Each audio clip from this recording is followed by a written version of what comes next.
Welcome, everybody. So you have Mark Christie and Stuart Campbell here, looking to talk to you a little bit and overview our SvSAN product from a technical perspective.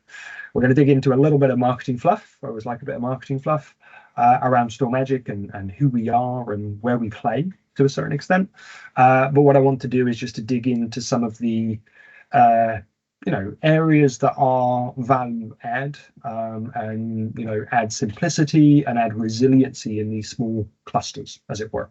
Obviously, all of that is looking to save a customer money on architectural solution cost because of the software stack architecture that we're effectively building within these environments. That's going to talk about disk resiliency, cross-node resiliency, fault domains, active versus active passive. We're going to get into a bunch of that stuff as we work our way through these slides. But I've got Stuart with me, thankfully, to keep me on the straight and narrow and keep me honest and prod and poke a little bit with some different areas to perhaps divert across to.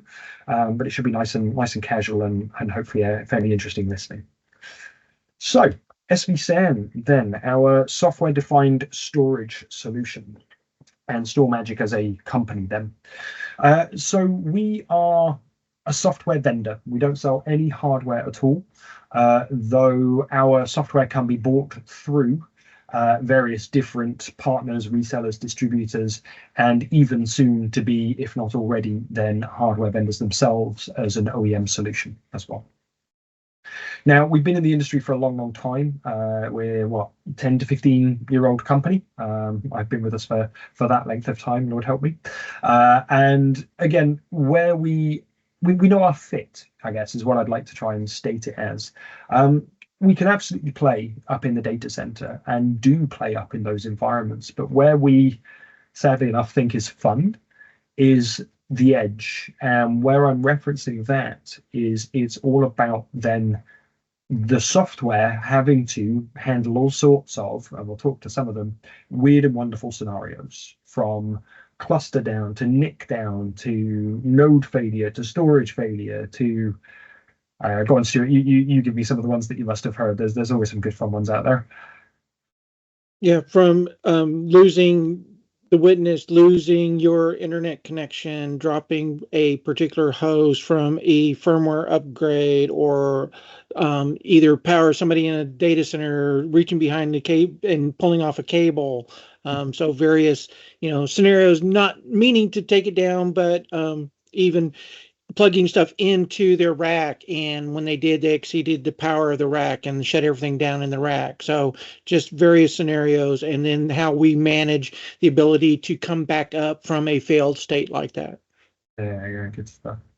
I was thinking about one of them, I swear to God, saying the edge is not the data center. The edge is not access controlled. I remember one of my customers querying why every night their system went down, and turned out the cleaner was coming in and unplugging various bits and pieces to stick the vacuum cleaner in to vacuum around the office. The edge is not the data center. It's a whole different world, is what I'm saying. So yeah, they're the sorts of things that we think is fun. From Humvees driving through to crowbars to systems to all of that stuff, and effectively trying to build architectures to protect our customers and protect their applications and keep everything up and running as much as possible, even in those slightly weird and wonderful scenarios. What I'll also say, go on, Stuart, my apologies. I was just going to say, running in, since you're talking about weird locations, running in mines in Peru. So we're running in mines in Peru, copper mines and zinc mines in Peru. So very diverse locations, and wind farms and oil rigs. So yeah, it's again not you go to a big nice parking place with your ID and your everything else to get let through the gated doors and the badges to get into specific areas and the keys to get into racks. When it's a mine, when we say about dirty environments, a mine's just about as dirty as it gets, isn't it? Some stuff. Okay, so up there you can also see a little bit of some of the feedback. Now, I think this speaks to us as a whole, and I like to think that it speaks to our technical services team most. the feedback that we get there up on the likes of G2 reviews and our CSAT scores and everything else is always really positive. So just be aware that we're not the kind of company that says, oh, you submitted a ticket to us, thanks very much, we'll see you in 2 weeks.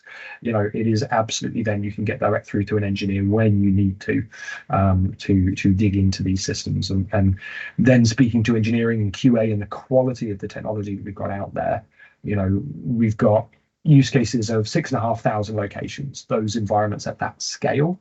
I think the reference was 10 power outages a week across their estate of those 6,500 store locations. And obviously in those situations, what you need fundamentally is your technology to just work, to self-recover, to deal with it. And then if it really doesn't, to tell you when something's broken such that you can go in and get the right fixes in place to be able to bring things back and make sure, you know, it's up and running and fail over and get it back to resilient and all of those things.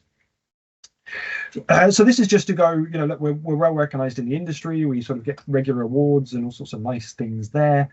And I use this one from a technology perspective. And as much as we kind of do campaigns and we excel in different areas and everything else, because we're that lower level infrastructure layer, I would argue we're not necessarily vertical specific. There are certainly some verticals that we thrive in more, and certainly that our sales reps focus on that a bit more and things like that. But fundamentally, we're talking about infrastructure. So, you know, from 6,500 retail locations with two tower servers in each of those, sort of under somebody's desk, running a couple of VMs and high availability, gas stations, 1,000 gas station chains, pharmacy, patient medical data. So data at rest encryption to secure that patient data on those systems. That retail space and those. Sorry, Stuart, all yours. I was just going to say, and if you want more information on our website, we do have use cases for various ones of these. So if you need some additional information, we have those use cases out there as well. Fantastic stuff. Yeah. So from a multi-site perspective, you know, these are always quite interesting as this sort of robo type topology, enterprise edge within those environments. But again, you know, that holds true for, per Stuart's statement, mining, manufacturing, be it, you know, food. We've got various sort of food organizations that here in the UK, I'm UK based, have, you know, food organizations that report directly up into COBRA because it's, you know, food supply into the company, food manufacturing, they have into the country, they have to be able to ensure that they can produce when they need to. Power stations of 100,000 homes. What's one of the other fun ones that I quite like? Airports, the trusty scanners where you feel like a wally and have to hold your hands above your head. Apologies, a bunch of those are actually running on SvSAN. Now the airport doesn't know about it, the people going through security, they don't know about it, but actually behind the scenes, that is a you know, organization selling their service to the airport, and in order to be able to make that resilient and highly available, they almost OEM our technology in there to be able to provide that resiliency, the enabler for them to be able to sell that service. So really important stuff, basically. And you know, cool use cases and badges like NASA and the NHS and all these different things. So all sorts of weird and wonderful ones. And per Stuart's statement, there's loads on the website. If you want to dig into more of those, you know, we've got many more stories to discuss, many more documentations, you know, documented case studies, things like that as well. Another example that we talked to previously was hospital. What is it, like 600 streaming video cameras into what's that, 400 terabytes. So we say about edge, I'm sidebarring, Stuart, forgive me. Edge means different things to different people. Edge can be a couple of terabytes and two tiny Simply NUC systems. It can be all the way up to that, you know, virtualized VMS and 400 terabytes. My largest use case to date is 2 petabytes with some external direct attached storage. That what is a Seagate Core Vault as a stretched cluster, mirroring effectively backups with a huge amount of spinners between these two different data centers. They'd previously been using Microsoft replication, transitioned over to SvSAN to be able to enable that replica. So powerful stuff, you know. And saying, what does edge mean? Well, I'd argue that 2 petabytes is definitely not edge, and yet it's one of our use cases and more of a software-defined SAN use case. But you know, various, say, non-vertical focus, non-infrastructure focus, but certainly a powerful enabler to all sorts of these different environments. So again, same principle. We always, as a software vendor, have worked very well with our partners and try and be as agnostic as possible. So again, as a software layer on top of a hypervisor, you'll see, effectively enabling flexibility, software-defined storage to enable that resiliency through shared storage. So again, this is just general marketing bits, but fundamentally, yes, cloud is fantastic, and over the years there's sort of been the dynamic shift of edge to center and mainframe, back to edge, back to data center, an ever sort of switching thing. But what we're talking about then is enabling our customers to host their own on-prem cloud, their own on-prem virtualized environments versus the likes of an AWS or an Azure and things like that. And the reasons for that most often is ownership of data.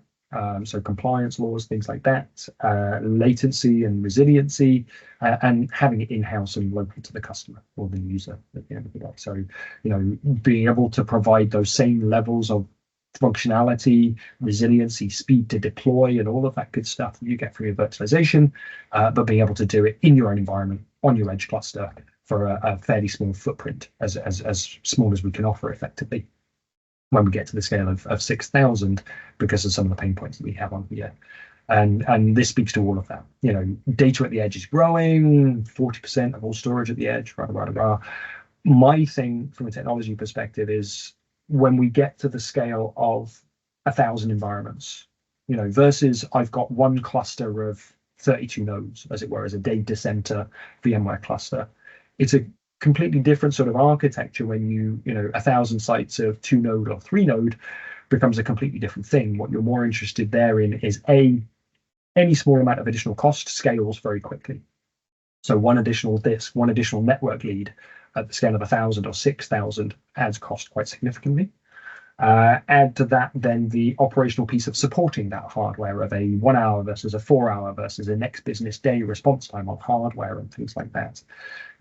All building a solution cost that starts to stack up very quickly when we get to some of the other alternative technologies that are out there. We're all about bringing that tight budget, on-site, small footprint, and making it a viable project.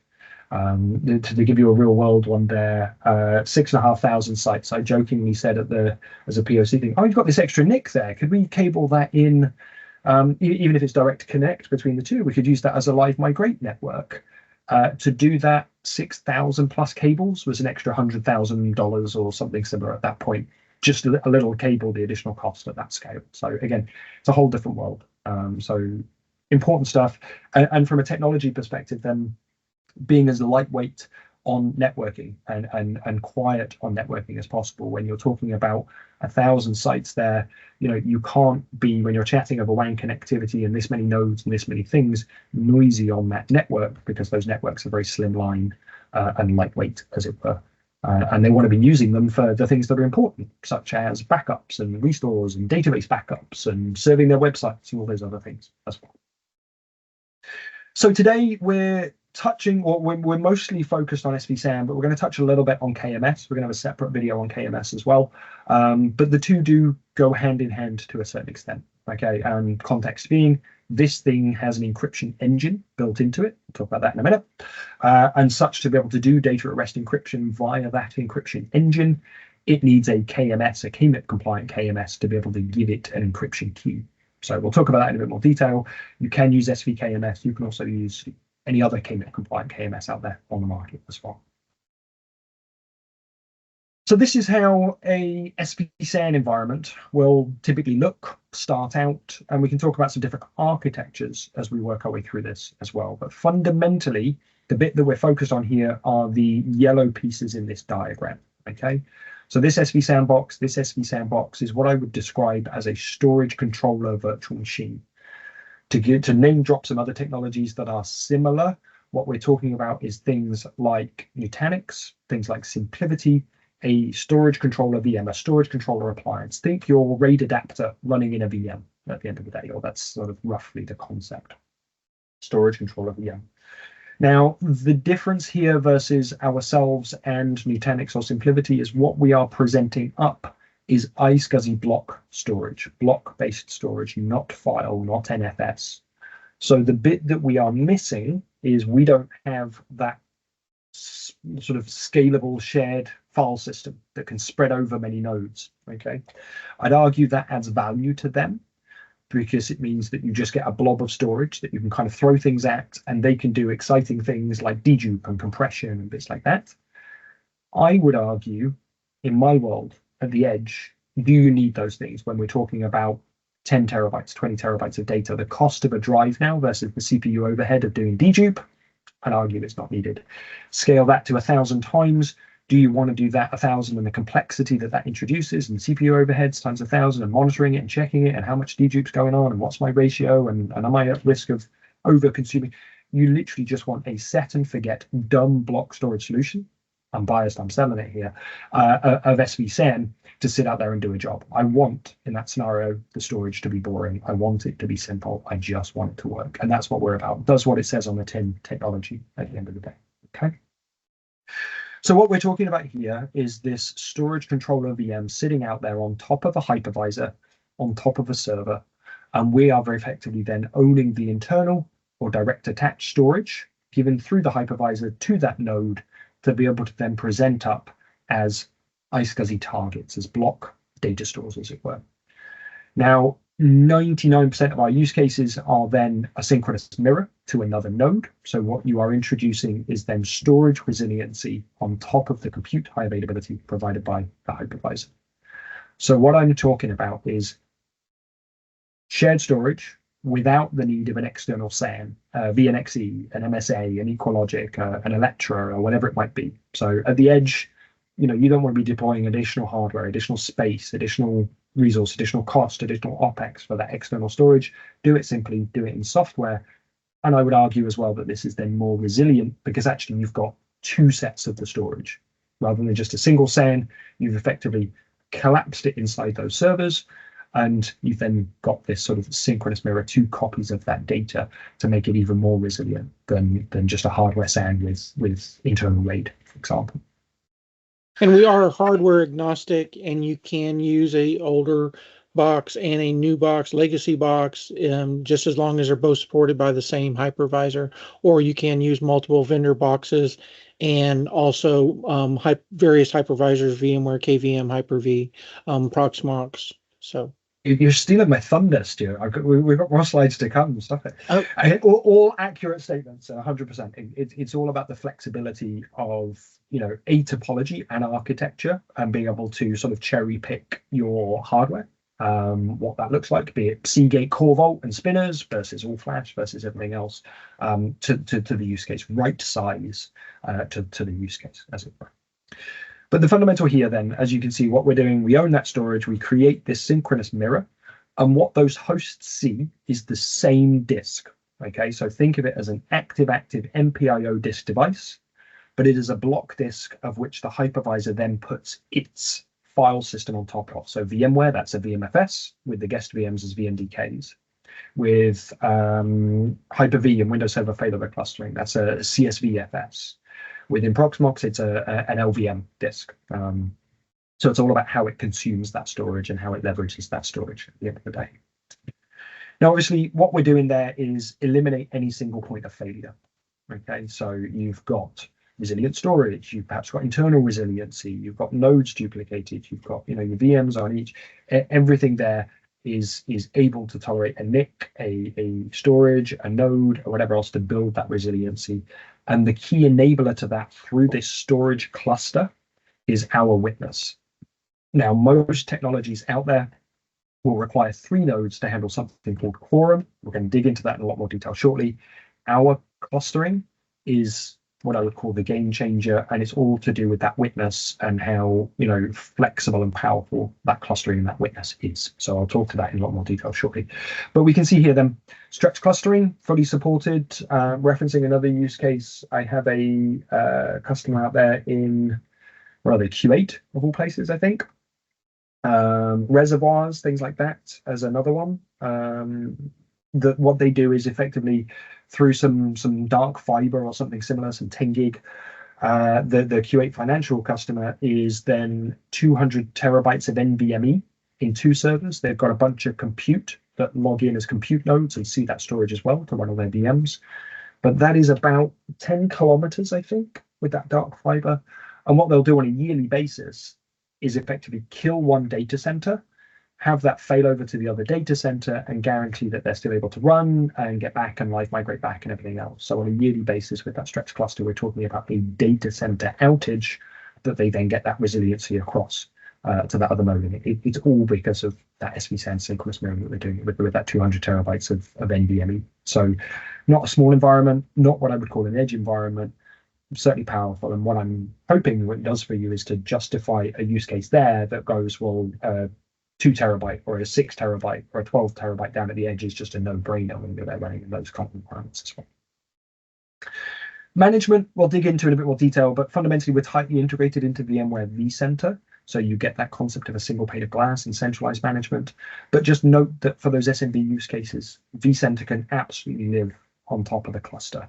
Our plugin can absolutely live on top of the cluster. So, for the robos of the world, single pane of glass, centralized vCenter, but can absolutely be flexible and sit wherever and deployable with or without vCenter and so on, such that you can get up and running and then add your management stack in later on. Management is not a dependency for storage production, is my point. Witness, we talked about. What we're effectively creating here is this storage cluster alongside the compute cluster provided by the hypervisor. Optional SSD read-write, memory-based read caching, we reference data at rest encryption, and obviously then being software, the flexibility to play about with it, scale with it. So add drives, add some storage out there to grow an environment. Add compute nodes later on, just slot them in. That costs you nothing because you're just licensing the capacity that you manage in your these environments. So again, just all about software, all about flexible, all about set and forget. Anything I've missed there, Stuart? Anything you want to add? No, that's good. Perfect. So this is effectively just referencing x86. We compile to x86. I've had the question a few times in the past around ARM. We do still have some sort of odd queries from our partners in the form of HPE and some of their ARM boxes and whether we'd like to pursue that. But most of the virtualization market today is all x86. And per this piece, Intel, AMD, it makes no odds to me.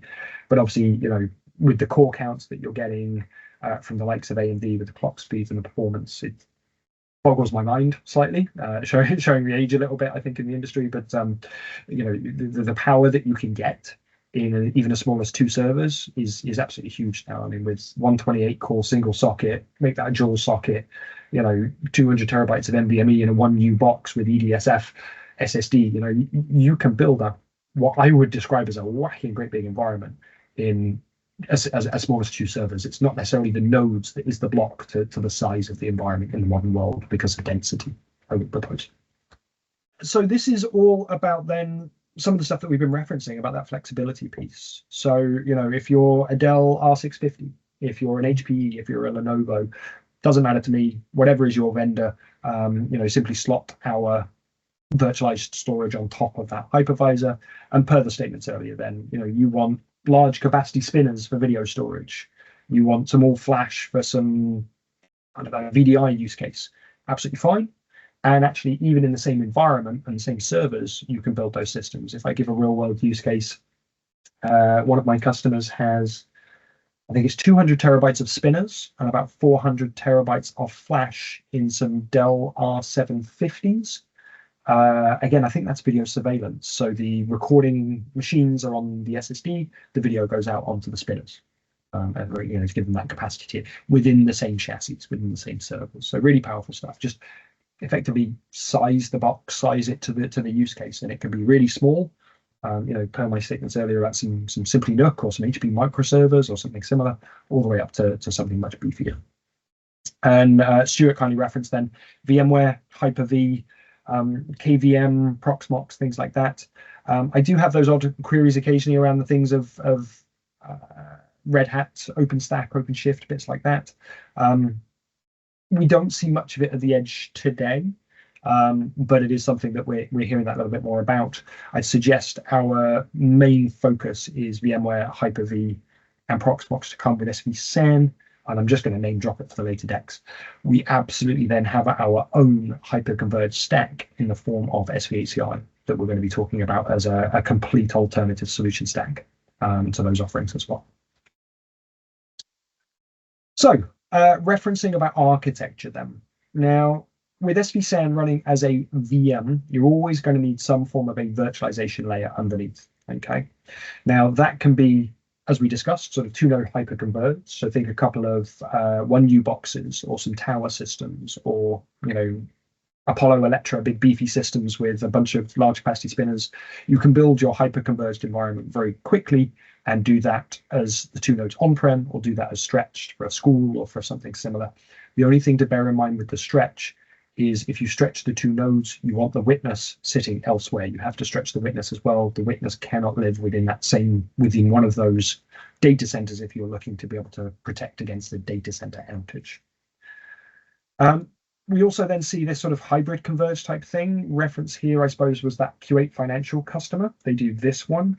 Others, I would argue, are sort of more of a blade chassis, a beefier environment, thinking things like HPE Synergy, as it were, where our VSAs are on a couple of blades, but we've got some direct attached storage to us, and then we're sharing out to, 8 other blade nodes in a blade chassis, if I can say blade any more times. You get the idea. It's a more of a software-defined SAN. You're licensing the capacity. You're not necessarily worried about where the compute is, because that's in another environment potentially. And then we do occasionally. And we did have a use case where we did a server SAN for a customer. It's a university where they were running out of space on their external storage. They looked at what the cost would be to add that external storage. They're running a large Hyper-V environment. What they decided to do was add in 2 servers with 15 terabytes in each server. We installed ESXi and then presented iSCSI targets out to their Hyper-V environment to give them that additional storage that they needed at a better cost than it was for adding the additional storage to their environment. And then we do occasionally see 3-node as well. Now that typically tends to come in because of what was and is now no longer available, VMware Essentials Plus licensing, or because a customer has already been looking at the likes of a Nutanix or something similar that needs 3 nodes or strongly recommends 3 nodes. Now, we do see it. We'll dig into that in a little bit of detail here as well, and we've got plenty of documentation on it as well. It's a little bit weirdy because of the nature of our one-to-one mirroring, rather than it being a 3-way mirror or having that sort of blob of storage that you can just throw things at. But it's certainly a perfectly valid solution, and we see many customers that have deployed and used that in the past, including that pharmacy in some 250, 300 locations. That's a 3-node cluster as well. So one of the other things that we're all about, referencing these smaller systems, when you're in those edge environments, and I've not 10 minutes ago just been talking about how powerful systems are these days, you want to be able to leave as much of the resource in that server for the guest applications.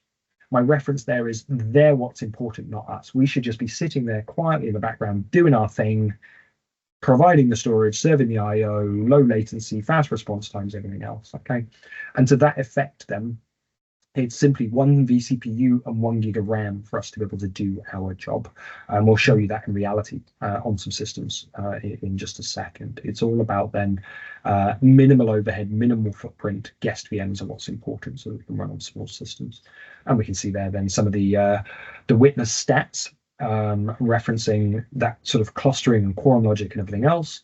The witness can then use or tolerate 3,000 milliseconds of latency. So it could run on the other side of the moon. It can run up in the cloud behind network address translation, 9 kilobits per second of bandwidth. We're talking satellite links. We're talking run it over your mobile phone. It can run just about anywhere. I think your nice one that you had as your demo, Stuart, was the Raspberry Pi, wasn't it? Yes, Raspberry Pi, and we have a customer that's using a 96K baud modem that they run their witness over from a country outside the U.S. that their data centers in the U.S. and they just use 96K baud modem for that connection. So as I was referencing then about a VMware environment, a vCenter, this is what most of my sort of robo type topologies look like, enterprise edge or whatever you want to phrase it as. What we're effectively talking about is an IP subnet per location, some kind of IPsec tunnel out to those sites, and then a HQ running the VMware vCenter, perhaps running our plugin VM, running our witness service, and whatever other services out of the HQ that they're then running. But you get the idea is then, the applications and the 2 nodes are just what's sitting there in that edge environment. And again, that's retailers with 6 terabytes of flash and a couple of tower servers, that's 200 terabytes of whatever it might be as a school or something similar. And this is effectively embedded into vCenter our plugin to provide that single pane of glass. Now that's wizard-based appliance deployment, management, monitoring, non-disruptive, scheduled upgrade, smart upgrade, all that kind of stuff there within that vCenter view. And regarding automation, and we've done PowerShell for many, many years to tie in with the vSphere Power CLI and Microsoft PowerShell. For that 6,000 CITR, just to again make it real, we actually did some pure Linux Python automation for those guys with some of the under the hood APIs, but they were rolling 250 sites a week with the automation that we effectively supplied to them. So the server came up, that was VMware with the kickstart, with its specified IPs, appeared on the network. That kicked the rest of the automation to effectively pull it into vCenter, deploy our appliances, provision storage, provision the guests, enable all of that high availability, 250 a week. So again, the buzz term I think there is infrastructure as code. Other examples of that kind of thing that use cases do with us is, for example, CCTV systems, IPTV systems, that kind of stuff, where they'll effectively send them out for 6 months in the back of a van, run something for whatever it might be for that period of time. It comes back. They'll then scrub the whole thing, rebuild it back to that greenfield through all of that automation to then ship it out again. So they might have 20 sets of those that they, bring back, trash, resend out to run for a period of time as another use case. Infrastructure as code and automation being the powerful thing there versus hardware SAN and some of the complexities that might introduce. Now we're going to talk a bit more about edge control as a separate video because we've added a lot to it recently, referencing things like SAML integration, SVHCI integration on the HCI, VM visibility, all of that kind of stuff. But fundamentally, edge control is a cloud-based fleet manager to provide visibility into SvSAN, SvSAN bare metal, SvSAN, and SVHCI nodes separate to vCenter. So the principle there is single pane of glass on the StorMagic side that can be run alongside a vCenter, or if there isn't a vCenter, completely separate to and offer similar levels of visibility and functionality and bits like that out there. So this just references that with those robo customers, they don't have to be the same setup. Most of them, I'll be honest, cookie cutter.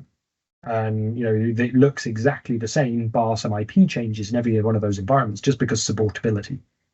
However, other use cases, franchises, for example, that we have, actually do like a small, medium, large type scenario, or some of our OEM offerings is a similar sort of concept, referencing their HP microserver as the small, DL145 as a medium, and then as a large, we're talking, DL325, DL380 type boxes there that you can effectively cherry pick off. So it just emphasizes that point of right size or size to the use case I would propose. And so this is then talking about the networking piece effectively. So everything that we are doing, let's be clear, is networking. We're putting that storage over networking to make it available to multiple hosts, to multiple systems, to compute nodes, to whatever it is. So we are dependent upon that network, but it is all then standard networking. There's nothing custom here. You're not needing any custom fiber switch or anything complicated like that. It's all standard TCP networking. So, you can see there then, be it a 1 gig NIC, DAC cabled or switched, LACP, Ether channel, whatever it might be, it's standard networking. Dark fiber, stretched, as long as it looks like a vSwitch and a NIC, my side, and we can communicate over it, we can then leverage it. So giving some references there, I've got customers that are now doing, the 1025s, the 40 gigs, or even then the 100 gigs. And the powerful stuff there being, obviously, because of DAC, you can do that direct connect between a couple of servers, and then have that as your infrastructure network, and have whatever basic switch network out the front for the guest VMs that you're then choosing to pipe that traffic over as well. I referenced that for that Ocularis use case, Stuart, the streaming videos. I think they had 10 gig, 25 gig on the storage side, and perhaps then 1 or 10 out the front, I think, for the videos to come in on, or something similar, wasn't it? That's correct, yes. 10 gig on the front end, 25 gig interconnect between the servers. Nice. This piece, data locality, is an interesting one as well. Okay, so by default in a VMware, and I referenced earlier that we're this MPIO disk device, we're not doing anything custom there. Okay, so in a VMware world, that is what's called NMP, native multipathing, and you can use the standard NMP policies that there are within VMware. There are, for everyone's visibility, MRU, fixed and round robin. Take your pick, makes no odds to me. By default, what we enable is what I would call a fixed local preferred. So what that means is that this VM is reading from its local here, and this VM is reading from its local, and it's only then the writes that have to travel across that networking. That becomes relevant to those stretch cluster use cases, because it means as you increase the latency on those links, as you move those systems further and further apart, only the write IOs see that increase in latency. The reads is pure virtual, pure internal, nice and lightweight. Okay. Now, for those environments that are 10 gig, 25 gig, and DAC and everything else, well, actually, what that also means from a different perspective, if you've got a heavy read workload, is disable that functionality, set it to round robin, and you can effectively double your read speed. You can read from both systems and absolutely crank your read IOPS to, 150, 200,000 IOPS quite quickly over those kind of environments at 4K block, as it were. Okay, so powerful stuff. For these typical sort of edge environments. Data locality is nice to put up. Okay, so storage clustering and our witness then. This is the differentiator between our tech versus others that need that sort of 3-node on-prem. And it's also then tried, tested, and proven for 10, 15 years plus out there in Fortune 50 companies and those enterprise environments with the kind of topologies that we've been talking about there as that centralized shared witness. Okay. Now you can see here then that witness is a free piece of software, first and foremost, if you're running it yourself. It can be deployed as a service on Windows, on Linux, as a witness appliance machine, as a Raspberry Pi. That witness appliance is a VM, by the way. Sorry, forgive me, an appliance VM, or as well as a Raspberry Pi. So let's give some real world scenarios. Say you've got a bare metal Veeam Windows backup box in the environment. Well, install the Windows service there, by all means. Say you've got a main data center. You can use our plugin VM as your witness. You can use our Edge Orchestrator as your witness. You're in some tiny environment and you want that witness local, you chewing gum a Raspberry Pi to the front of one of the boxes. Another one that I've seen is QNAP. QNAP offer on some of their systems or Synology's KVM and the ability to deploy on there, stick our witness appliance on that QNAP, and that can become your witness, as it were, as well. Okay, so that witness is only an enabler. I would propose is a data resiliency protector. It can run just about anywhere. It should never be considered a block. It's purely about enabling us to be able to handle the scenarios that we were referencing at the beginning of this video of cluster down and node down and all those things, which is what I would call the enterprise grade data protection that we then offer. And this is what we mean by, when we say enterprise grade, Edge is not the data center. In fact, in some ways, I'd argue Edge needs to handle more. So this is what is absolutely critical to those environments. Now, we referenced before 3,000 milliseconds of latency, 20% packet loss, 9 kilobits per second of bandwidth. That's obviously all the more relevant if it's sitting central or up in the cloud. Just note that we do also offer something called Witness as a Service, where we own that on the customer's behalf. That's a paid for package, as it were, but it means that we're then, remove that headache from the customer, stick it up in the cloud, and we just, here you go, Mr. Customer, have an IP address and a host name, and off you go from there, effectively. So what that's doing then, and just to be further clear then, that clustering is StorMagic's IP, and it's the same witness and the same clustering as will be used, and we'll talk about it more with SvHCI as well. So with clustering, you don't mess with it, you make sure it works, and our clustering is what's been proven out there for 10 years, 15 years plus in those environments. So I'd argue that is really, really critical to make sure that we're going to be able to do what we do with those SvHCI, with those SvSAN clusters. Now, talking to that, just note that we have, and we'll bring it up in a minute, our evaluators guide in the online documentation. There's videos going through all of the different failure scenarios. It's as robust as it gets. So don't think this is your one shot to understand these things, but note, one node fails, guest VM fails over, standard HA scenario, okay? That node comes back, we do a quick resync just of the change data. Okay, so there's a concept of change block tracking within this thing that say it's 200 terabytes of NVMe. It doesn't have to sync the whole 200 terabytes of NVMe and be a massive storage overhead. It's just doing the change data. So say it's 20 gig, 50 gig that then gets copied over when that node comes back, as least impactful to the running VMs as possible. Make sense? Next one would be a critical storage failure within one of these systems. Well, we typically have resiliency internal to the node through hardware RAID or software RAID.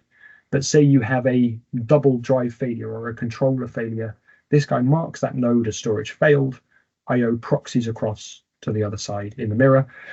If that controller failure takes down the hypervisor as well, you get your HA event, your VM fails over. So it depends on what bit goes, but again, protecting you against critical storage issues within a server as well.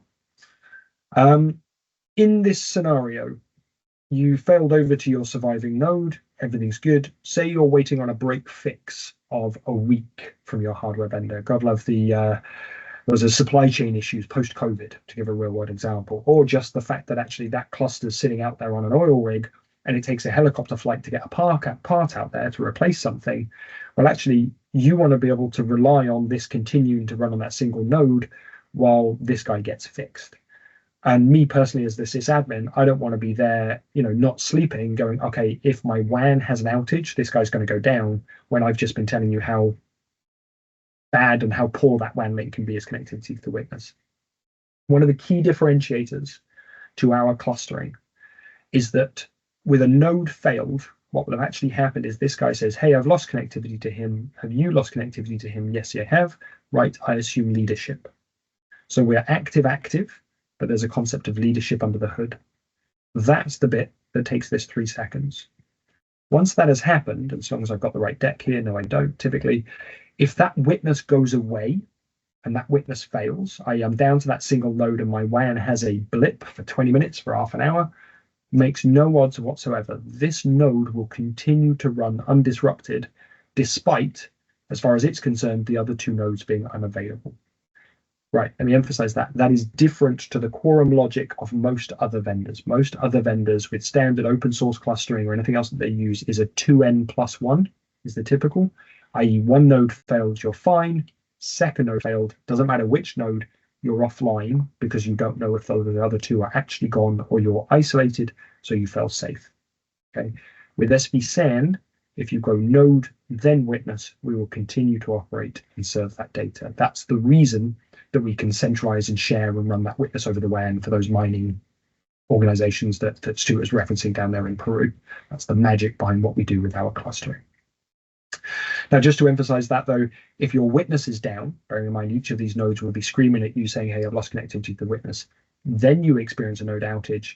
It's at that point that we protect the data, we lose quorum, we're unable to determine state.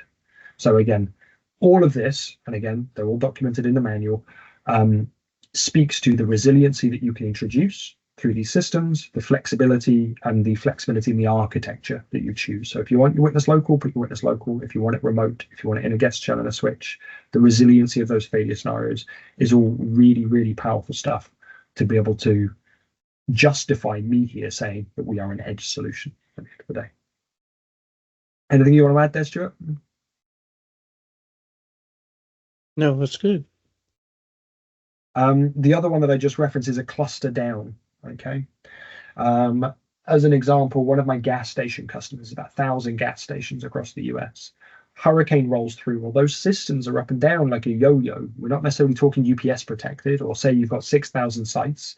You can guarantee that your UPS battery's bad, or when you need it, it's not there, or somebody's unplugged it, or something similar. So, hurricane rolls through, systems up and down like a yo-yo.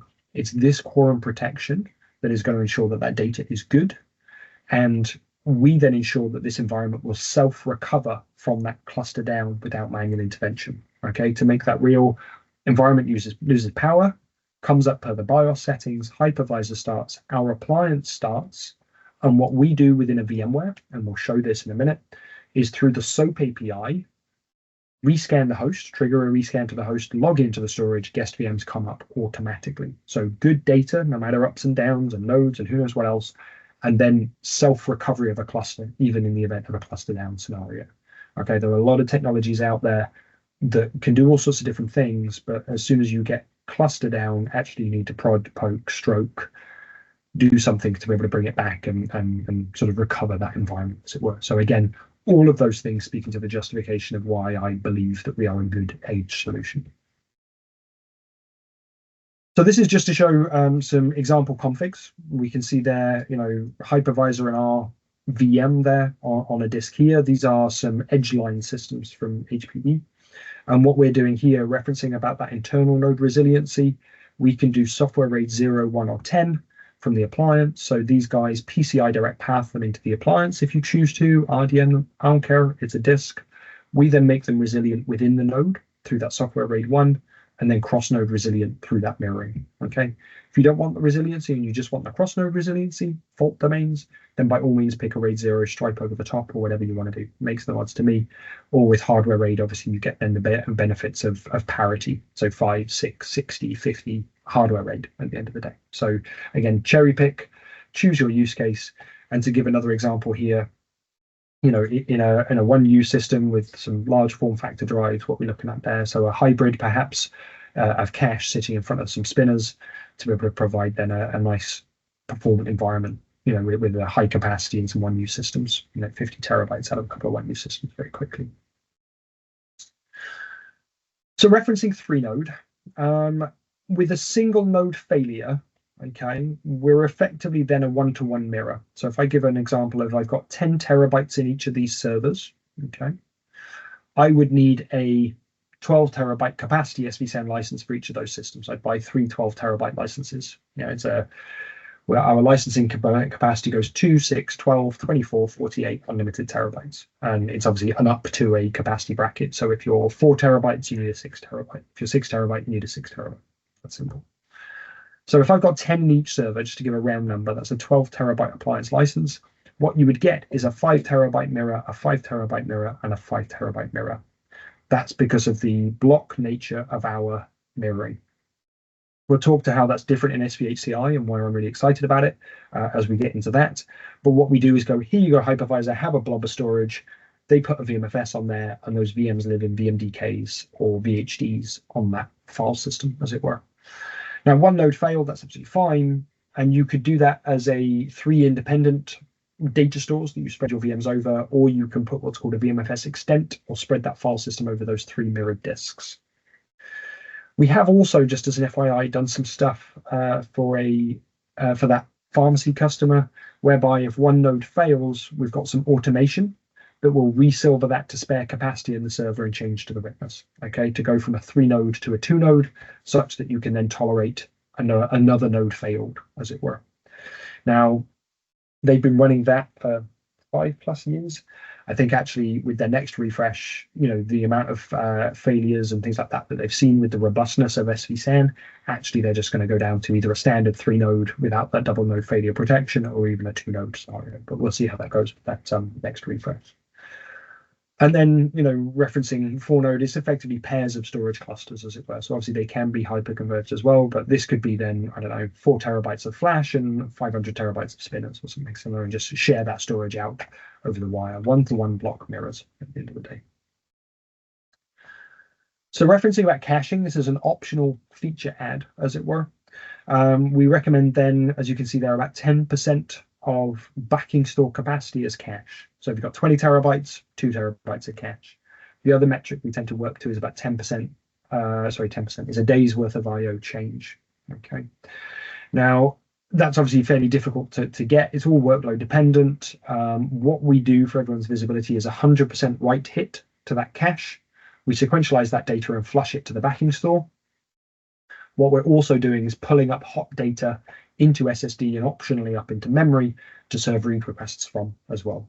So there's a nice caching article in our knowledge base that gives some real world examples of that, from I don't know, like 70% out of memory and 30% off of SSD and to whatever the math works out at, small percentages off the backing store. But it is workload dependent, so just bear that in mind. But the reason about that hot block stuff is obviously a lot of these environments will have a nightly backup come in and run against them. And what you don't want to happen is for that to flush data out of the cache.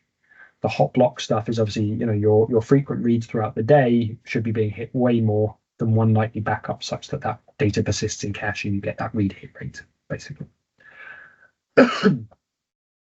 Now, another piece then referencing about edge is obviously different compliance rules. So be it medical, patient data, financial, fiscal, credit card data, who knows, compliance is a big thing, and data at rest encryption. This has been a fun area for us to work in, I would propose. You've got the admins that go, no, I just want it as resilient as possible. And then you've got a security guy going, no, I want to lock your data.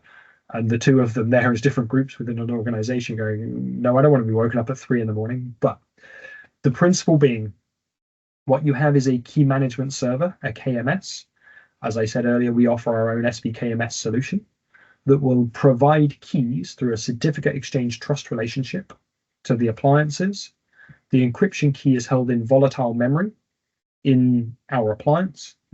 And then any data that comes through that storage stack, through that appliance down to the standard drives is scrambled down to those disks. We use two 256-bit keys to make a 512-bit cipher to encrypt and secure that data down to those disks. So what the principle there is, somebody pulls that drive or steals one of those servers, that environment loses power, that disk loses power. When it comes back up, it can't then get to the KMS, it can't unlock the data, it's too scrambled to be able to be read. So data at rest encryption, protecting that edge environment, from those scenarios. Referencing, a node down, it comes back up, it re-gets the key from the KMS, the data's, unlocked.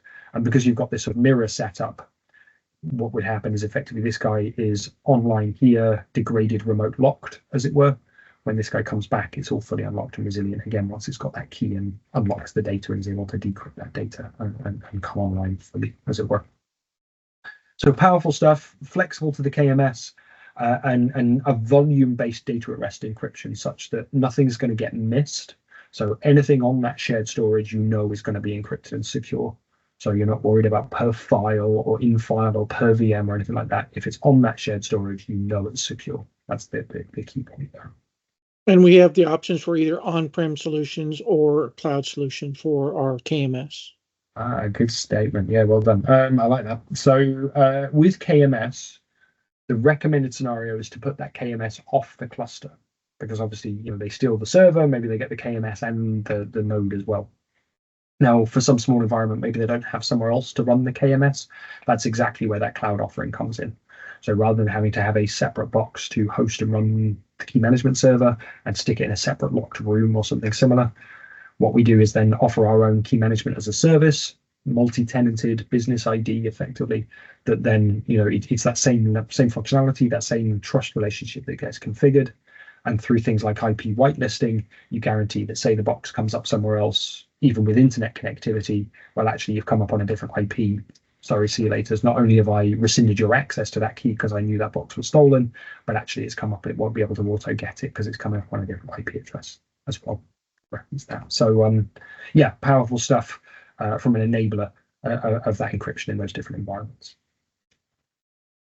So referencing about performance then, I referenced earlier, these are pretty old numbers now, but they're all 4K reads, writes. We're talking then, 40, 50,000 on a 2 gig CPU, 3 gig CPU, 100,000 plus, and being able to read independently from each node, 100,000 IOPS per node. I'm not going to sell you on 1 million IOPS. I'm not, trying to do any of that stuff, but we're certainly more than performant enough for the typical use cases that we sit out there in these environments. So more than adequate to the task is what I would state there. We referenced then about some of these different use cases, just touching on them. So 2-node tower systems.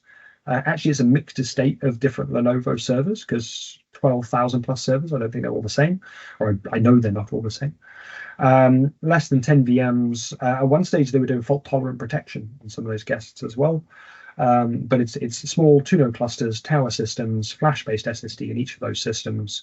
Less than 6 terabytes per environment. It's about 6,500 locations now, and powerful stuff. We referenced about the pharmacy. This is data at rest encryption, that 3-node piece, where they take a node out for maintenance and will resilver that data between the two. We replaced their VNXE SAN arrays to offer that sort of 3-node hyper-converged solution stack in that scenario. That is, again, for everyone's visibility, SR250s in that case. And then And don't they referencing also all, use our KMS solution? they do, correct statement. So it is their KMS is a 3-node SVKMS cluster hosted up in their data center. Thank you, Stuart. And here then referencing a more of a software-defined SAN solution. This is Hyper-V, so sharing out to a bunch of compute nodes as stretch. We're effectively just a SAN out to that environment. There's different CSV volumes, some hybrid, some all flash, to host a financial customer's workloads as well. Okay, so I wanted to get real, if I can do, and let's start with a VMware. Now, we showed in a previous video how to find our support portal. Might be useful to know. All right. Cool. So here, our support portal generally, let's just work our way back up here. And we referenced earlier about things like caching and performance and all sorts of stuff. Within here, if we look down, we'll be able to find some real-world caching stats and things like that. So we can see here this one, an 88% read hit out of memory, 11% off of SSD, 1% off back install. That's 7 terabytes of a retailer.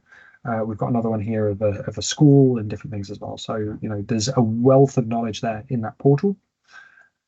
What are you doing?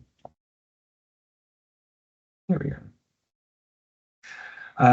Referencing about the witness then, within here, we can see all the different options to deploy out and upgrade the witness. So the witness on our plugin VM, upgrading the plugin VM as a Windows service, upgrading it as a Windows service, all those different things we can see there as various bits of collateral and videos for deploying this stuff and getting it up and running.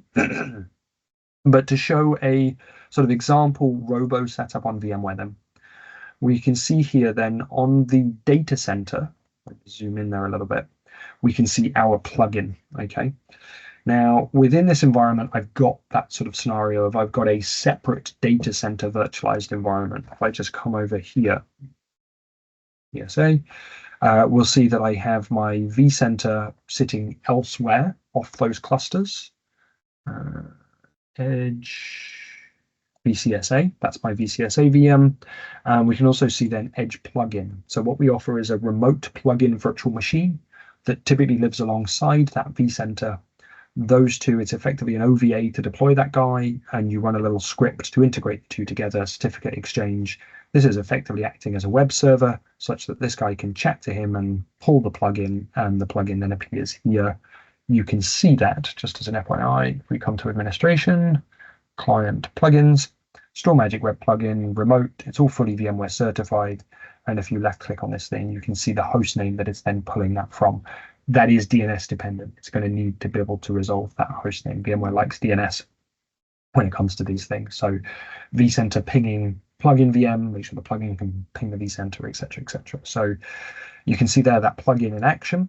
But what that's giving you under the inventory here is an ability to deploy these things. Wizard-based deployment, really straightforward. You know, give it a host, credentials, agree to the license, where you want the appliance to live, what storage you want it to manage. Do you want it to manage some cache, or are you just skipping that section? Setting your networking up, setting some NTP, a license, and it deploys the OVA at the end of the day. Now, that is a sort of quick workflow. You can do multiple at a time. You can automate that stuff through our PowerShell commandlets. And as you can see then, if I edit the settings on this thing, which is my storage appliance, we can see exactly as I was stating there in those slides, 1 CPU, 1 gig of memory.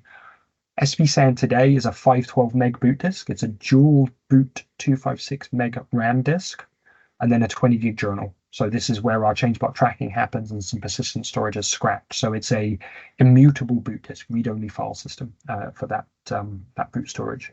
Anything else handed to us to manage and mirror is effectively individual drives or a blob of RAID storage that we're then putting a pool over. We've got our network interfaces that sit on top, and we can see here then from a network configuration perspective, in this scenario, I have simply 2 different vSwitches, a front end and a back-end storage network.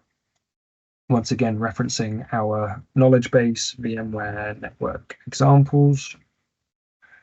There are various ones that we see quite commonly, but we're really flexible to how this stuff looks. So there's an example one that's some switch network at the front and some DAC cables at the back.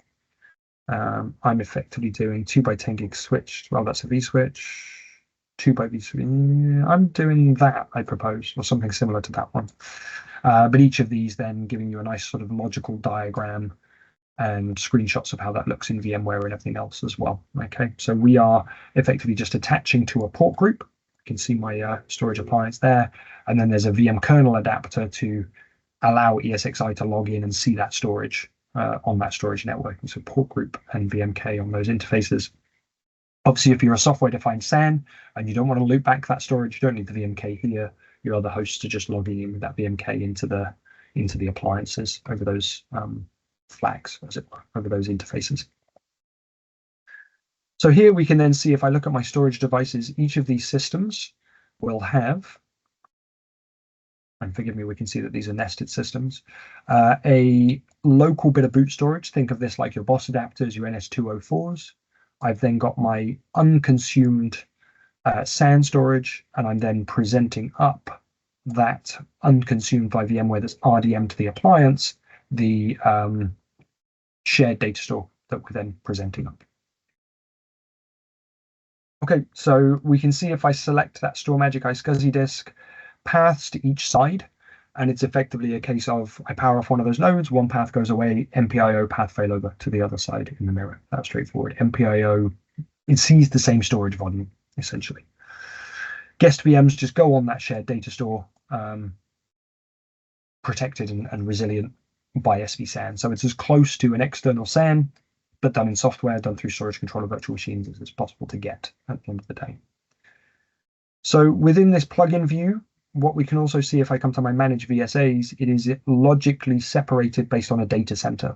Okay, so it does some filtering. So say I'm in a large environment, one vCenter with 1,000 sites, it's effectively site 1, 100, 1,000.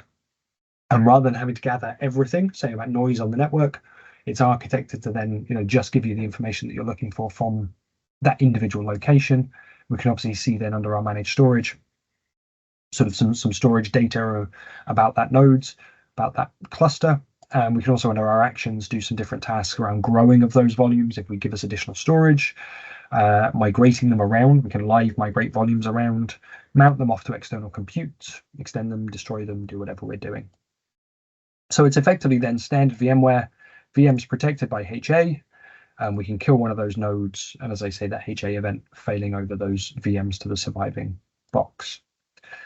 Now, on our vCenter, we also have our dashboard view, where we can then see all of those appliances managed by that vCenter. So the plugin being a concept of a per location, this being a concept of everything managed by that vCenter. Now, obviously, you get less information, but you can then see, with this nice sort of status type stuff going on, that you get that one glance view of the health of the entire estate, as it were. Now, we'll come back to that in a second, but know that we do also have then a scheduled upgrade utility. So within here, upload a new firmware image and set a task on Friday to upgrade sites 1 through 10, and it'll go away and do all of that smart, non-disruptive, staggered image push reboot to come up on that new firmware image. Now, showing these things, they have a nice sort of console view on them, such that obviously all password protected. We could come in and change IP addresses or anything else. You can also see the traffic flags on an interface. So I've got a concept here of management on the front, and then storage, basically mirror preferred, on the back. Now, note with this network topology that I have in place here, that I've got network resiliency within here. But actually, if I were to kill both of those NICs, we'd fail over to that front end network as a network of last resort, because that mirror preferred failover, and still continue to run. So, the amount of resiliency that you introduce into the architecture is very powerful. Within here, you can do, your host names, your ping tests, trace routes, everything else, change your password. There's also a key map. Do note that when it's going to ask you to log in, set a key map in there to make sure that you're getting the right characters that you're expecting on your keyboard, your pound or your something, you know, dollar or whatever it might be as your different key map to make sure that it's giving you rendering passwords and such like. Now you can also log into the individual appliances themselves via their hostname or IP, and think of this akin to your ESXi host client is where I would state. Now within here we can see the sort of dual boot partitions that make up that appliance. We can see on our networking the different interfaces and the NICs and the drivers and MTUs if we wanted to configure up jumbo frames. Obviously, if you configure up jumbo frames, again, there's documentation on it. Make sure you do everything in the chain.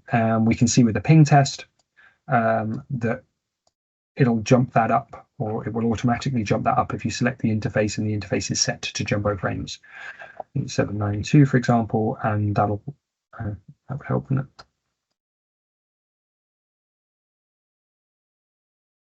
We'll see that this will then time out as a jumbo frame because I don't have it then set. It'll have the do not fragment bit set for that ping test, as it were. Message too long, as you can see. But you can see network troubleshooting tools is my main point there, I suppose. Under discovery, we can see the nodes that we can then see. We have this discovery service, TCP UDP 4174. The nodes will automatically pick each other up via that discovery within a broadcast domain, so within an IP subnet. Now, you can obviously then add static or manual entries to nodes that are in a different IP subnet. Say you've got a witness in the cloud or a witness up in your data center that you want to talk to, you can add those discovery entries. So again, not noisy on the networking when we get to large scale environments. Under our targets, this has been created by the data store create wizard here in the plugin. We can see that by the M0 that's been appended to the front of that target name. But we can also then see the sessions. We can log in here. We can see the witness that's in use by that. We can modify that witness if we wanted to change it from the plugin to an edge orchestrator non-disruptively. If we wanted to do maintenance on a witness or something similar. We can also see, based on that session data, some stats as far as what I/O has been done from it. We can also get some stats on an individual basis there, zoom into those graphs and see that, you know, I've got some read I/O, some write I/O, latency, throughput, etc., on those systems. So we can see the initiators that are allowed to log in. We can see that local hypervisor being visible once again because of that API, that SOAP API that we're then leveraging. We can see here on the nodes that they have the host name and credentials. Now within here, you can add a vCenter or you can add the ESXi hosts. These get added by the plugin and the data store create when it's done. But note that they also get added by DNS name, by host name. DNS is on top of the cluster. You can, of course, come in here and change this to an IP address if you want to remove that DNS dependency as you need to. Okay. And events, then you can forward out your alerts to email, SNMP, syslog, up to vCenter to, you know, be there screaming about something's happened within this environment, per my point of sit out there and work and just do a job up until something happens and it tells you then when something has gone wrong. And just to make that real, let's come in here and I'm going to go edit and I am going to remove my RDM disk from that appliance. Okay, so I've effectively killed the controller, I've killed that shared storage. If I come over to this node here and we just refresh, we can see that we've gone from that green state as a normal to an error, and we can see that we've gone storage failed. If I take a look at the events, we can see pool missing, RAID subsystem device, we've got an LBA error, we get all of those alerts being sent out to our centralized alerting tool to automatically raise a ticket or whatever it is that you're doing internally there. And if I come up to then my dashboard view one more time, we can see then, hey, this guy's in that error state. I can expand that out and I can get those alerts within there as well. So again, single pane of glass, visibility into a critical storage failed scenario within that environment. Okay. Now, if I just map that back in,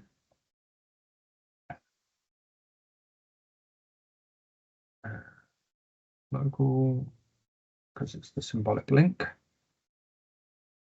And we then find our SanDisk here and we apply that. And then come back here, come to the target, and we can click an attempt recovery.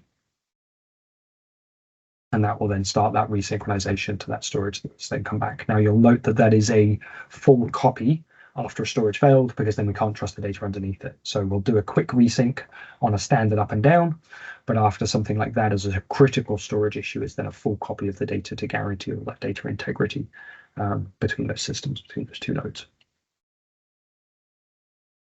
So that is SvSAN on VMware.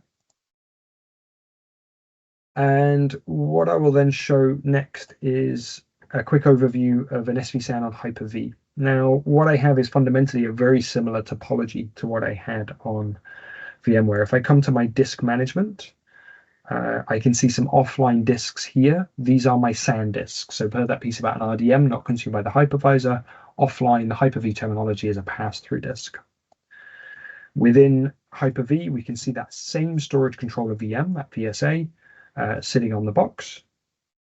And we can do a similar sort of thing where we can then take a look at its settings and see its memory, its CPU, its boot disk, its journal disk, and as you can see then, physical hard disk, that pass-through disk of those SAN disks, and then those network adapters as well, okay? So it's exactly the same concept, okay? Slightly different look and feel, obviously being in Microsoft, but it's the same sort of workflow. We can see here then what I've got is a concept of a quorum disk for the compute cluster on SvSAN. We can also use a file share witness. We can take a look at properties. We can see those sessions into those disks.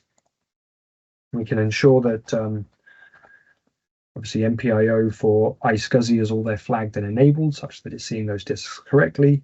And if we come up to our failover cluster, we can see those disks presented up as CSVs, provided by SvSAN, SvSAN backed disks, CSVFS, our disk witness in quorum for the compute cluster. We can see the two nodes that I have here as those Hyper-V nodes, and we can see under our roles our guest VMs that we can then move, live, migrate, select a node, let's pick on node 1, or obviously then do a HA failover in exactly the same way on this Windows Server failover cluster as you can on VMware as a VM. Now, just note as well, SvSAN on VMware, I have many customers that do WSFC on top of VMware for things like SQL, for file shares, for everything else. So, you know, there is absolutely no issue there at all. We fully support then SCSI 3 persistent reservations that mean that you can do that database clustering, you can do that Windows Server failover clustering on VMware, on Hyper-V, on whatever else is going on there as well. So you can give our disks to guest VMs on VMware. You can give our disks as an RDM up into Windows guests with SCSI bus sharing as well. So take your pick there as to how you want to architect your environment for those sort of more data center, databasey type workloads as well. Yeah, so bits to note here then, we can see our vEthernet. These are equivalent to our vSwitches within a VMware. And it could just as easily be a core box as well. And we fully support then 2019, 2022, 2025 Windows as well. So similar topology, very similar architecture, shared file system on top of our disk, 2-node HA cluster, could just as easily be within this failover cluster that you've got a bunch of additional compute accessing those drives as well, without an issue there also. Finally then, just to flash up an SvSAN on Proxmox as well. Let's zoom in here a little bit. Similar sort of concept then. So what I have here is my, once again, that same storage controller VM referencing the flexibility. It's the same thing. Here, our IPs, our interfaces, the setup is not quite as streamlined, but I've got the same concept then of an RDM disk, this direct map of a 200 gig disk in this scenario. I've got my 3 network interfaces that is one management, and then, you know, those 2 storage interfaces. I can do my NIC teaming in a Proxmox. And I've got then my SvSAN storage here presented up. How can I show that in the nicest way? If we come to storage, we can see this guy here, that's this LVM, and with that shared box, obviously what that means is it can then, you know, live migrate those guests around, fail over those guests in exactly the same way.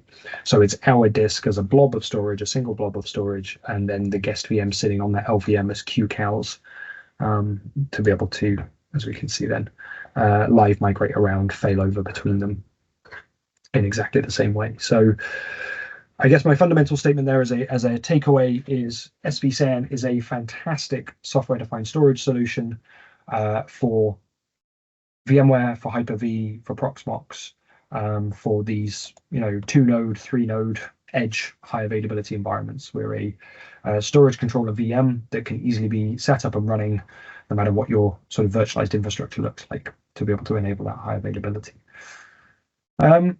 Thanks for listening. There'll be another one of these for the other different products in the portfolio.